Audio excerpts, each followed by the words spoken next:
জুলাই ২০২৪। অনেকের কাছেই সময়টা মনে হয়েছিল জুলাই ঝড়ের পরে এক ধরনের সমাপ্তি। রাস্তায় মানুষের ঢল ছিল, দাবিটা ছিল পরিষ্কার। আর অল্প সময়ের জন্য হলেও মানুষ মনে করেছিল দেশটা যেন এক কণ্ঠে কথা বলছে। একটা বিশ্বাস জন্ম নিয়েছিল, লক্ষ্য অর্জিত হয়েছে। এবার হয়তো উত্তেজনা কমবে, ধীরে ধীরে স্বাভাবিক জীবনে ফেরা যাবে। কিন্তু সেই অনুভূতি বেশি দিন টেকেনি। কিছু দিনের ব্যবধানে আবার রাস্তায় নামতে শুরু করে মানুষ। এবার আর একসঙ্গে নয়, ছোট ছোট দলে, বিচ্ছিন্নভাবে, ভিন্ন ভিন্ন দাবিতে। কেউ চাকরির প্রতিবাদে, কেউ দ্রব্যমূল্যের ঊর্ধ্বগতির প্রতিবাদে, কেউ নিরাপত্তাহীনতার প্রতিবাদে, কেউ আবার পরিচয় আর বিশ্বাসের জায়গা থেকে। তখন প্রশ্ন উঠেছিল, অভ্যুত্থান তো সফল হয়েছিল, তাহলে অসন্তোষ থামছে না কেন? সময় গড়ানোর সঙ্গে সঙ্গে উত্তরটা স্পষ্ট হতে থাকে। জুলাই মানুষের ক্ষোভের সমাধান করেনি, সে কেবল সাময়িকভাবে সবাইকে এক জায়গায় এনে দাঁড় করিয়েছিল।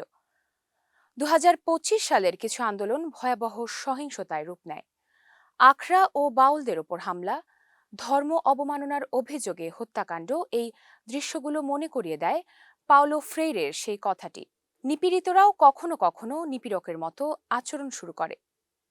একসময় উপেক্ষিত থাকা ডানপন্থী ধর্মীয় গোষ্ঠীগুলো হঠাৎ দৃশ্যমান হয়ে ওঠে। তাদের কেউ কেউ গণমাধ্যমকে বিদেশি প্রভাবের হাতিয়ার বলে আক্রমণ করেছে, মুক্তিযুদ্ধের ইতিহাসকেও করেছে প্রশ্নবিদ্ধ। কিন্তু ২০২৫ সালে রাজপথের অস্থিরতা কেবল ছড়িয়ে থাকা দাবির মধ্যেই সীমাবদ্ধ ছিল না। কিছু ঘটনা সেই ক্ষোভকে হঠাৎ করেই বিস্ফোরণের মতো সামনে এনে দেয়। ইনকিলাব মঞ্চের মুখপাত্র শরীফ ওসমান হাদির হত্যাকাণ্ড ছিল তেমনই এক মুহূর্ত। হাদি নিহত হওয়ার পর রাজপথ আবারও উত্তাল হয়ে ওঠে। ঢাকা থেকে বিভিন্ন জেলায় ছড়িয়ে পড়ে ক্ষোভ। মিছিল, অবস্থান, স্লোগানে ভরে ওঠে সড়ক। এই প্রতিবাদ ছিল কেবল একটি হত্যার বিরুদ্ধে নয়, এটি ছিল বিচারহীনতার বিরুদ্ধে জমে থাকা দীর্ঘ ক্ষোভের বিস্ফোরণ। এটি শুধু শোক নয়, এটি ছিল রাষ্ট্রের কাছে দৃশ্যমান হওয়ার চেষ্টা। এই ঘটনায় আবার নতুন করে প্রশ্ন তোলে রাষ্ট্রের সক্ষমতা নিয়ে। হত্যার পর প্রধান সন্দেহভাজনের দেশ ছাড়ার খবর জনমনে ক্ষোভ আরও বাড়িয়ে দেয়।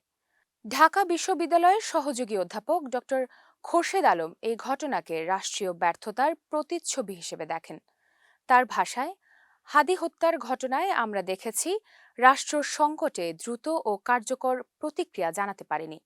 এতে জন আস্থার সংকট আরও গভীর হয়েছে। হাদি হত্যাকাণ্ডের পরের সেই উত্তাল রাজপথ দেখিয়ে দেয় ২০২৫ সালে মানুষ কেবল দাবি তুলছে না, তারা বিচার চায়, দৃশ্যমান রাষ্ট্র চায়। আর সবচেয়ে বড় কথা, তারা আর নীরব থাকতে রাজি নন। এই উত্তাল সময়টি বুঝিয়ে দেয় অভ্যুত্থানের পরও কেন বাংলাদেশের রাজপথ শান্ত হয়নি।